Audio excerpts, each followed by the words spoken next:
الرحمن السلام علیکم۔ آج 28 مارچ بروز سوموار ہم بات کریں گے الیکشن کمیشن کے خلاف وزیر اعظم عمران خان اور اسد عمر کی درخواست پر۔ آج اہم سماعت ہوئی۔ پاکستان تحریک انصاف کے سینیٹر علی ظفر صاحب عدالت میں پیش ہوئے، جو ریپریزنٹ کر رہے تھے وزیر اعظم عمران خان کو اور اسد عمر کو، جبکہ اٹارنی جنرل صاحب بطور ریاستی وکیل کی عدالت میں پیش ہوئے، کیونکہ آنریبل اسلام آباد ہائی کورٹ نے طلب کیا تھا اور رہنمائی مانگنے کے لیے ہدایت کی تھی اٹارنی جنرل صاحب کو کہ وہ عدالت کو اسسٹ کرے۔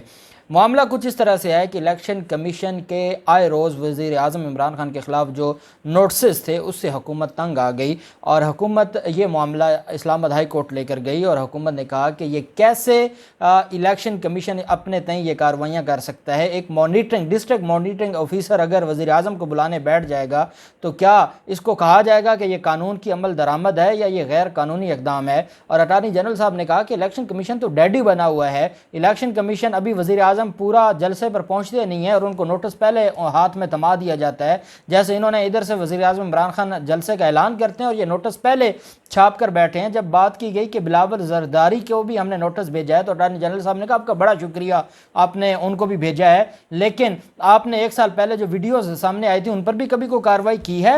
الیکشن کمیشن کا وکیل نون لیگ کا وکیل بن کے وزیر اعظم کی درخواست کے خلاف عدالت میں دلائل دے رہا تھا، اور اٹارنی جنرل صاحب نے کہا کہ ان لوگوں میں عقل نہیں ہے، ان کو میں نے بلا کے سمجھایا تھا، یہ میرے پاس آئے تھے آرڈیننس پر تشریح مانگنے کے لیے اور قانونی رائے لینے کے لیے، میں نے ان کو سمجھایا تھا کہ سربراہ مملکت کے خلاف تو کارروائی ہو سکتی ہے سیاسی سرگرمیوں پر، سربراہ حکومت کے خلاف نہیں ہو سکتی۔ آپ نے کیا نیا تماشا شروع کر دیا ہے؟ آئے روز آپ نوٹس جاری کر دیتے ہو، آئے روز آپ نیا سے نیا تماشا لگا دیتے ہو۔ بہرحال عدالت میں بڑی سخت آرگومنٹس کی اٹارنی جنرل صاحب نے، عدالت کو قائل کیا اور عدالت نے انٹرم اسٹے کی اپلیکیشن کو منظور کر لیا اور الیکشن کمیشن کو کارروائی سے روک دیا۔ آج کی سماعت کا مکمل احوال میں آپ کے ساتھ شیئر کرنے جا رہا ہوں۔ جج ہیں جسٹس عامر فاروق صاحب، ان کی عدالت میں اس کیس کی سماعت ہوئی۔ اٹارنی جنرل صاحب پیش ہوئے، دوسری طرف بیرسٹر علی ظفر صاحب پیش ہوئے اور الیکشن کمیشن کے وکلاء عدالت میں پیش ہوئے۔ جسٹس عامر فاروق صاحب نے ریمارکس دیتے ہوئے کہا کہ الیکشن کمیشن نے آرڈیننس میں ترمیم کر کے آرڈیننس کی وجہ سے ترمیم کر کے ایک نیا آرڈر پاس کیا۔ اٹارنی جنرل صاحب نے کہا کہ جب آرڈیننس جاری ہوا تھا، اب یہ ضابطۂ اخلاق کا معاملہ ہے، پہلے میں آپ کو تھوڑا سا بیک گراؤنڈ بتاتا جاؤں۔ پہلے ضابطہ اخلاق یہ تھا کہ M N A M P A اگر کہیں پر الیکشن ہونا ہو اور وہاں پر کوئی جا کر جلسہ کرتے ہیں تو اس کے خلاف کارروائی ہوگی۔ آرڈیننس آ گیا اور اس میں کہا گیا کہ ضابطہ اخلاق کی خلاف ورزی اس طرح نہیں ہوتی، اگر سیاسی لوگ ایک وزیر اعظم ہے، وہ اپنی سیاسی جماعت کا ہیڈ بھی ہے، تو کیا آپ اس کو بٹھا دیں گے اور اس کی ساری ایکٹیویٹیز ختم کر دیں گے؟ اس وجہ سے ایک آرڈیننس لایا گیا اور اس آرڈیننس کے تحت کیا ہوا، یہ بات سامنے لائی گئی اور یہ چیز اس میں مینشن کی گئی کہ ضابطہ اخلاق کی خلاف ورزی صرف اس صورت میں ہوگی کہ وہاں جا کر اگر کوئی الیکشن کمپین ہے اور سرکاری وہاں پر جا کر کوئی سرکاری فنڈز دینے کی بات کی جائے یا کوئی وہاں پر جا کر اناؤنسمنٹ کی جائے، کوئی ترقیاتی کاموں کی اناؤنسمنٹ کی جائے، تب بھی ہوگا۔ اس کے علاوہ وہ مہم چلا سکتے ہیں، وہ انتخابی مہم چلا سکتے ہیں سب کے لیے۔ الیکشن کمیشن گیا اٹارنی جنرل صاحب کے پاس، اٹارنی جنرل صاحب سے کہا کہ جناب یہ جو آرڈیننس آیا ہے کیا یہ قانونی ہے یا نہیں ہے، اور اس پر اٹارنی جنرل صاحب نے ان کو سمجھایا کہ یہ قانونی ہے، اور آپ کو کیا لگی قانونی اور غیر قانونی سے؟ حکومت کا کام ہے قانون بنانا، اگر یہ غیر قانونی ہوگا تو عدالت کے پاس معاملہ جائے گا، آپ از خود کیسے اس کو غیر قانونی کہہ سکتے ہیں؟ اس کے باوجود الیکشن کمیشن باز نہ آیا اور چیف الیکشن کمشنر صاحب نے ساری اپوزیشن جماعتوں کو اور پی ٹی آئی کو بلا لیا۔ پی ٹی آئی نے وہاں پر کہا کہ جناب یہ آرڈیننس ٹھیک ہے اور ضابطہ اخلاق کی خلاف ورزی صرف یہ ہے کہ آپ مہم سے نہیں روک سکتے اور ضابطہ اخلاق کی خلاف ورزی کو اس آرڈیننس کے تحت ترمیم کیا جائے۔ باقی اپوزیشن جماعتوں نے کہا نہیں، وزیر اعظم اور جو منسٹرز ہیں وہ نہیں جا کے کمپین کر سکتے، M N A M P A کر سکتے ہیں۔ الیکشن کمیشن اور چیف الیکشن کمشنر نے کمال شفقت کرتے ہوئے آرڈیننس کی ہی بنیاد پر ترمیم کی، لیکن اس میں M N A M P S کو اجازت دے دی کہ وہ انتخابی مہم میں حصہ لے سکتے ہیں، جبکہ وزیر اعظم اور جو وزراء ہیں وہ نہیں کر سکتے، وزیر اعلیٰ اور وزراء نہیں کر سکتے۔ پاکستان تحریک انصاف کی حد تک ان کو منع کر دیا، اسی آرڈیننس کے تحت ایم این اے اور ایم پی ایس کو اجازت دے دی، یہ ان کا دوہرا معیار تھا۔ اور پھر وزیر اعظم عمران خان کو نوٹس جاری کر دیا۔ وزیر اعظم عمران خان ان کے سامنے پیش ہونے سے پہلے اسلام آباد ہائی کورٹ میں معاملہ لے گئے. اسلام آباد ہائی کورٹ نے پہلی تاریخ پر اسٹے نہیں دیا تھا جو آج دیا ہے, اس پر سماعت ہو رہی تھی. تو الیکشن کمیشن نے جسٹس عامر فاروق صاحب نے کہا کہ آرڈیننس کی وجہ سے انہوں نے اپنے ضابطۂ اخلاق میں ترمیم کی ہے. اٹارنی جنرل صاحب آپ کیا کہیں گے؟ اٹارنی جنرل صاحب نے کہا کہ جب آرڈیننس جاری ہوا تو اس کے بعد الیکشن کمیشن نے مجھ سے مشاورت کی. جسٹس عامر فاروق صاحب نے استفسار کیا کہ آئینی اختیار کو عام قانون سازی سے کیسے ختم کیا جا سکتا ہے. اس سوال پر عدالت کی معاونت کرنی ہے. اٹارنی جنرل نے کہا کہ وزیر اعظم ایک پارٹی کا سربراہ ہوتا ہے, وہ اسٹار پرفارمر ہوتا ہے. وزیر اعظم ایک پارٹی کا سربراہ ہوتے ہوئے نیوٹرل کیسے ہو سکتا ہے؟ پارلیمانی نظام حکومت میں اسٹار پرفارمر کو کمپین سے کیسے نکالا جا سکتا ہے؟ وزیر اعظم نے کہا کہ جن انتخابی جلسوں پر جاؤں گا خرچہ میں خود دوں گا یا میری پارٹی فنڈ سے اس کے پیسے دیے جائیں گے, سرکار کے پیسے نہیں لگیں گے. اس کے بعد کیسے وزیر اعظم کو نوٹس جاری کیا جا سکتا ہے؟ اور ویڈیوز بھی موجود ہیں جس میں الیکشن کمیشن کے سامنے یہ ساری چیزیں لائی گئیں اور یہ بتایا گیا کہ سینٹ الیکشن تھا, اس کے لیے پیسوں کی اور خرید و فروخت سامنے آ گئی. مجال ہے آج تک الیکشن کمیشن نے کبھی ان کے خلاف کارروائی کی ہو, لیکن وزیر اعظم ابھی جلسے کی طرف جاتے نہیں اور ان کو یہ نوٹس پہلے جاری کر دیتے ہیں, اور ایک نوٹس جاری کرنے کے بعد یہ ڈائریکٹ جرمانہ عائد کر دیتے ہیں. یہ کون سی جمہوریت ہے؟ یہ انہوں نے تماشا لگایا ہوا ہے. کیا اسے کہتے ہیں اداروں کا اپنی حدود میں رہتے ہوئے کام کرنا؟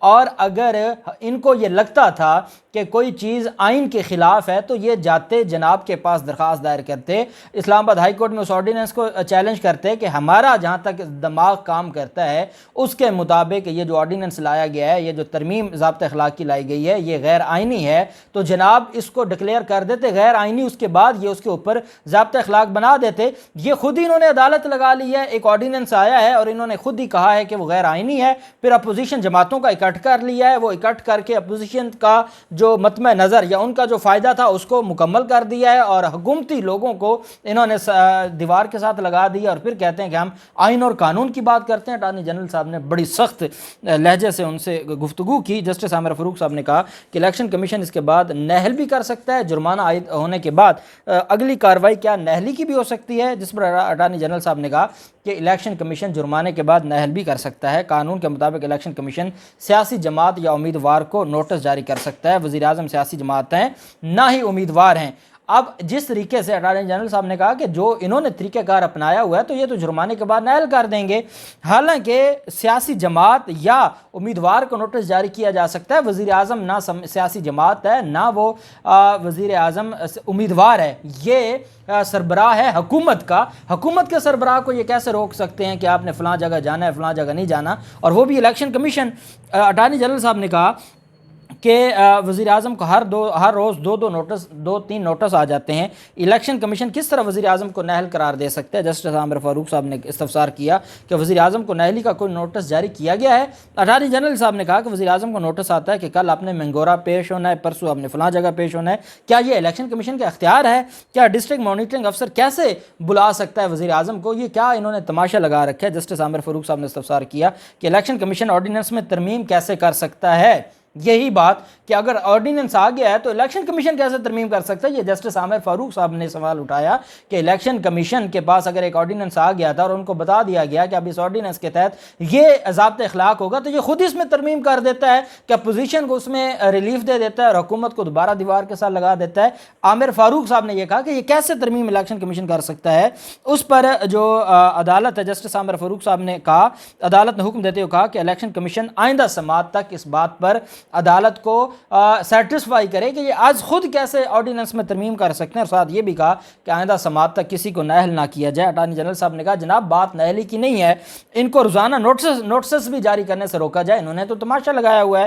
الیکشن کمیشن ہر روز وزیر اعظم کو 2-3 نوٹس جاری کر دیتا ہے. الیکشن کمیشن نے کابینہ ڈویژن کا نوٹیفیکیشن پڑھا ہے کہ ہیلی کاپٹر کا خرچہ یا وزیر اعظم جو جاتے ہیں جلسے پر, وہ کابینہ ڈویژن نے باقاعدہ نوٹیفیکیشن جاری کیا ہے کہ وہ وزیر اعظم عمران خان سرکاری اخراجات سے نہیں کریں گے, وہ اپنی جیب سے یا سیاسی اپنی پارٹی فنڈ سے کریں گے. تو اس کے باوجود یہ کیسے روک سکتے ہیں؟ جسٹس عامر فاروق صاحب نے کہا کہ الیکشن کمیشن تو کہتا ہے کہ وزیر اعظم نے سرکاری مشینری استعمال کی ہے.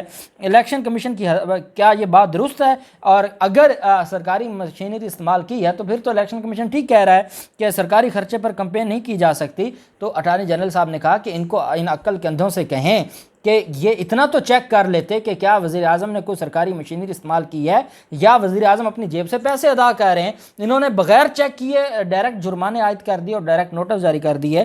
الیکشن کمیشن کے وکیل نے کہا کہ ہم نے بلاول بھٹو کو بھی نوٹس جاری کیا ہے۔ اس پر اٹارنی جنرل خالد جاوید خان نے کہا، وکیل الیکشن کمیشن سے کہا کہ آپ کا بہت شکریہ، آپ نے بڑا احسان کیا ہے قوم پر کہ آپ نے ایک نوٹس ان کو بھی جاری کر دیا ہے۔ اٹارنی جنرل صاحب نے کہا گزشتہ سال کی ویڈیوز موجود ہیں، الیکشن کمیشن نے کچھ نہیں کیا، وزیر اعظم جلسے کے لیے جانے لگتے ہیں اور ادھر ان کے ہاتھ میں نوٹس آ جاتا ہے اور ان کو نوٹس دے دیا جاتا ہے۔ اسلام آباد ہائی کورٹ نے الیکشن کمیشن کو وزیر اعظم عمران خان کے خلاف کارروائی سے روکتے ہوئے کیس کی سماعت کو 6 اپریل تک ملتوی کیا اور عدالت نے کہا کہ مزید دلائل فریقین دیں۔ اور جو نااہلی کا معاملہ ہے کہ کیا الیکشن کمیشن کے پاس اختیار ہے کہ وہ وزیر اعظم کو نااہل کر سکتا ہے، ایک سوال یہ، اور الیکشن کمیشن سے یہ سوال پوچھا گیا ہے کہ آیا الیکشن کمیشن خود آرڈیننس میں ترمیم کر کے اپنی مرضی کا ضابطہ اخلاق بنا سکتا ہے یا وہ آرڈیننس کا پابند ہے کہ وہ اس کے اوپر ساری چیزوں کو دیکھے۔ ساتھ وکیل الیکشن کمیشن نے کہا کہ ضابطہ اخلاق کے مطابق وزیر اعظم انتخابی مہم نہیں چلا سکتا، ضابطہ اخلاق کے تحت چیئرمین سینٹ، اسپیکر اسمبلی اور باقی لوگ مہم نہیں چلا سکتے۔ جسٹس عامر فاروق نے ریمارکس دیتے ہوئے کہا کہ الیکشن کمیشن نے وزیر اعظم اور وفاقی وزیر کو ضابطہ اخلاق کے تحت نوٹس تو نہیں دیا، آپ نے تو ڈائریکٹ شوکاز جاری کر دیا ہے۔ جسٹس عامر فاروق صاحب نے کہا کہ الیکشن کمیشن نے وزیر اعظم اور وفاقی وزیروں کو ضابطہ اخلاق کے خلاف کے تحت تو نوٹس دیا ہی نہیں۔ الیکشن کمیشن کہتا ہے کہ ضابطہ اخلاق پر نوٹس کیا لیکن خلاف ورزی پر نہیں۔ الیکشن کمیشن نے شاید قانونی رائے اب لی ہے کہ ضابطہ اخلاق بھی کوئی چیز ہے، یہ کہنا تھا جسٹس عامر فاروق صاحب کا کہ ان کو اب سمجھ آنے لگ گئی ہے کہ ضابطہ اخلاق کی خلاف ورزی اور چیز ہے اور شو کاز کرنا یہ کوئی اور چیز ہے۔ عدالت نے کہا کہ آپ یہ ساری چیزوں پر اور آرڈیننس میں آپ کیسے آرڈیننس کے ہوتے ہوئے ضابطہ اخلاق میں اپنی مرضی کی ترمیم کیسے کر سکتے ہیں، اس پر بھی آپ کو ساری چیزوں کو بتانا ہوگا۔ اگر الیکشن کمیشن کی ترمیم قابل عمل ہی نہیں ہوتی تو اس کے تحت نوٹس کیسے ہو سکتا ہے، اور اب دیکھنا یہ ہے کہ ضابطہ اخلاق کی خلاف ورزی کے نتائج کیا ہوں گے۔ عدالت نے اٹارنی جنرل صاحب سے، بیرسٹر علی ظفر صاحب سے اور الیکشن کمیشن کے وکیل سے 6 اپریل کو مزید آرگومنٹس اور بحث اور عدالت میں آرگومنٹس کے لیے طلب کر لیا، اور عدالت نے کہا کہ 6 اپریل کو مزید ہم دیکھیں گے کہ اس کیس کا کیا کرنا ہے، اور تب تک کے لیے الیکشن کمیشن کو ہر طرح کے نوٹسز، جرمانے اور ہر طرح کی کارروائی سے روک دیا ہے۔ اور یہ معاملہ اس وجہ سے بھی بڑا ضروری تھا اور اٹارنی جنرل صاحب کو غصہ اس بات کا تھا کہ جب یہ میرے پاس آئے تھے آرڈیننس آنے کے بعد، اس کے باوجود یہ باز نہیں آیا اور انہوں نے اپنی مرضی کی ہے۔ دیکھتے ہیں 6 اپریل کو کیا ہوتا ہے، جو بھی تفصیلات ہوں گی آپ کے ساتھ شیئر کرتے رہیں گے۔ اللہ پاک پاکستان کا حامی و ناصر ہو۔ بہت شکریہ، اللہ حافظ، پاکستان زندہ باد۔